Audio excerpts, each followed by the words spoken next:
இனி வரக்கூடிய சீசன்லயாவது ஒரு நல்ல கண்டஸ்டன்ஸை நாங்கள் எதிர்பார்க்குறோம். நிறைய சீரியல் ஆக்டர்ஸ், நிறைய சினிமா ஆக்டர்ஸ், நிறைய பேருக்கு வேலை இல்லாமல் வீட்டில் இருக்காங்க. நிறைய காமெடி ஆக்டர்ஸ் கூட வந்துட்டு இப்போ வேலை இல்லாமல் வீட்டில் இருக்காங்க. நீங்க ஏன் அவங்களுக்கு ஒரு வாழ்க்கை கொடுக்கக்கூடாது? என் கேள்வி அதுதான். அவங்களுக்கு ஒரு வாய்ப்பு மாதிரி இது அமையும் இல்லையா? தயவு செஞ்சு அந்த மாதிரி எல்லாம் சிந்திங்க. அதே மாதிரி சினிமாவில் வளரணும்னு நினைக்கக்கூடிய ஒரு பையன் வந்துட்டு முட்டி போட்டுலாம் நடந்து போனா, உண்மையிலேயே அந்த பையனை நீங்க வந்துட்டு இந்த சேனல்ல எடுத்திருந்தீங்கன்னா நான் ரொம்ப கோவப்பட்டிருப்பேன். ரோட்ல இந்த முட்டி போட்டு நடந்துற விஷயங்கள்லாம் என்ன காரணம்? அது ஏன் பண்றீங்க? அந்த பையனுடைய இன்டர்வியூ கூட சமீபத்தில் பார்த்தேன். என்ன கூட எடுத்துக்கலாம். இப்போ இருக்கிறவங்களுக்கு என்ன திறமை இருக்குன்னு தெரியல. முதல் எப்படி ஒருத்தங்க வராங்கன்னு இருக்கு. அதே நான் முட்டி போட்டுட்டு வரது. நாளைக்கு இந்த பையனை நம்ம எடுத்துட்டோம், நாளைக்கு ஒருத்தன் நாக்கில் அழகு குத்திக்கிட்டே வந்துட்டு ஒருத்தன் வருவான்.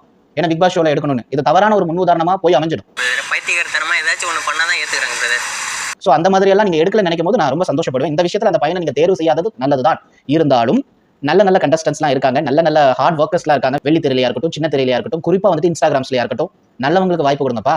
எல்லா இடத்துலையும் திவாகர் மாதிரியான ஆட்களை உயர்த்தி விட்டீங்கன்னா நல்லவங்கள்லாம் ஒண்ணுமே இல்லாம போயிடுவாங்க. உண்மையிலேயே ஜி தமிழுக்கு நான் பெரிய சல்யூட் போடுவேன். ஓப்பனா சொல்லுவேன். உங்க ஷோவை கம்பேர் பண்ணும்போது இன்ஸ்டாகிராம் செலிபிரிட்டிஸை வச்சு அவங்க பண்ண ஷோ எவ்வளவோ மேல். அதுல கூட நிறைய பேர் சொன்னாங்க ஆபாசமா இருக்கு, கட்டி பிடிக்கிறது, முத்தம் கொடுக்கறதுலாம். உண்மையில அந்த பசங்களுக்குள்ள இருக்கக்கூடிய அந்த கூச்சம், அவங்க பண்ண ஹார்ட் ஒர்க்ஸ் எல்லாம் பார்க்கும்போது உண்மையிலே பாராட்டக்கூடியதா எனக்கு இருந்தது. எனக்கு அந்த ஷோ பர்சனலா பிடிச்சிருந்தது. பிக் பாஸ் ஷோவும் பிடிக்கும். ஆனா இந்த மாதிரியான கண்டஸ்டன்ஸ் வரும்போது ஒரு வெறுப்பு வருது, ஒரு டென்ஷன் வருது.